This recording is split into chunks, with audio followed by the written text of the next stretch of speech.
வணக்கம். நான் தான் உங்கள் அக்கறையாரம் பேசுகிறேன். இன்றைக்கி ஒரு குட்டி கதை சொல்ல போகிறேன்.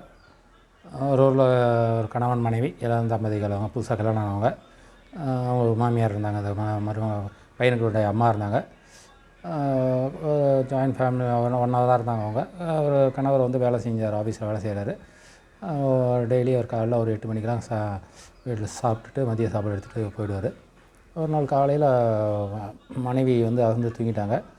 ஒரு 8 மணி ஆகிடுது. பரபரப்பாக வேகமாக எழுந்து ஓடிடுறாங்க. ஓடி வந்து கிச்சனுக்கு ஓடுறாங்க. கிச்சனுக்கு ஓடி ஐயோ அவருக்கு லஞ்ச் கொடுக்கணும், டிஃபன் ரெடி பண்ணணும், டைம் ஆகிடுது அப்படின்ட்டு பரபரப்பாக போய் கிச்சனில் பார்க்குறாங்க.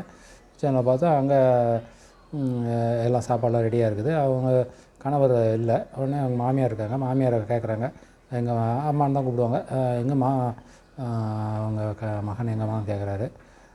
உடனே அவங்க அவர் ஆஃபீஸ் போயிட்டாருமா அப்படின்னுவாங்க. ஐயோ ஆஃபீஸ் போயிட்டாரு, அவருக்கு டிஃபன் கொடுக்கணுமே, இது லஞ்ச் வேணுமே, ரெடி பண்ணணுமே அப்படின்னு பதட்டமாக இருப்பாங்க. அப்போ சொல்லும்போது அவங்க இல்லை நான் லஞ்செல்லாம் கொடுத்துட்டேன், சாப்பாடும் கட்டி கொடுத்துட்டேன், காலைல டிஃபன் சாப்பிட்டாரு, நீ அசந்து தூங்கிட்டு இருந்த, அதனால் உன்னை டிஸ்டர்ப் பண்ணல அப்படின்னு. அவங்க ரொம்ப மன்னிப்பு, சாரிம்மா மன்னிச்சுங்க, உடம்பு வந்து ஒரு டயர்டாக இருந்தது, உடம்பு சரியில்லை எனக்கு, அதனால தான் தூங்கிட்டேன், மன்னிச்சிருங்க, நான் இதுமாதிரி எதுவும் அதுமாதிரி பண்ண மாட்டேன் அப்படின்னு சொல்லுவாங்க. அதெல்லாம் ஒன்றும் இல்லைம்மா, நீ ஒரு நாள் தான் நான் தூங்கினேன், அதனால் ஒன்றும் பரவாயில்ல, நான் பார்த்துக்கிறேன் அப்படின்ட்டு இது பண்ணுவாங்க. அப்புறம் உடனே ஹாலில் உட்காந்துட்ருப்பாங்க. ஃபோன் வரும். ஃபோன் பேசிகிட்டே இருப்பாங்க.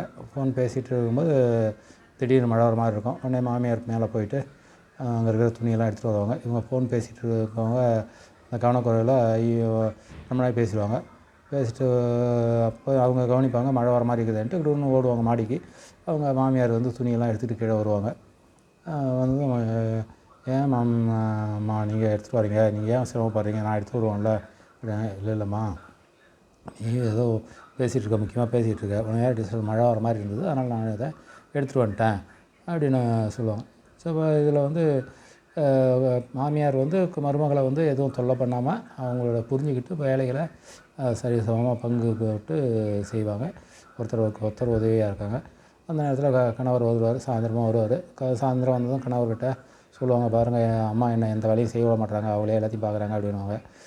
அவங்க சிரிச்சுக்கிட்டே எல்லாம் ஒன்றும் பார்க்காம எல்லாம் இல்லை, நீயும் செய்யணும், நீயும் சின்ன பொண்ணு தானே, அப்போ தானே வந்திருக்க, கொஞ்சம் கொஞ்சமாக எல்லா வேலையும் நீ கற்றுக்குவ, நானும் சும்மா தானே இருக்கேன், நானும் உனக்கு வேலை செய்கிறேன், அதனால தப்பு இல்லை அப்படின்னா. அப்படியே வாழ்க்கையில் ஒரு மாமியார் மருமகளும் அவர்களை புரிந்து கொண்டாங்கன்னா, ஒரு பெண் அந்த மாமியார் தாயாகவும் அந்த மாமியார் ஒரு மருமகளை மகளாகவும் நினச்சாங்கன்னா எந்த பிரச்சனையும் இல்லை, வாழ்க்கை வந்து சந்தோஷமாக இருக்கும். கணவருக்கு எந்த பிரச்சனையும் இருக்காது, அவங்களும் ரொம்ப சந்தோஷமாக சம்பாரித்து போட்டு வீட்டில் எந்த பிரச்சனையும் இல்லாமல் சந்தோஷமாக இருப்பாங்க என்றது அந்த கதையோட சுருக்கம். நன்றி, வணக்கம்.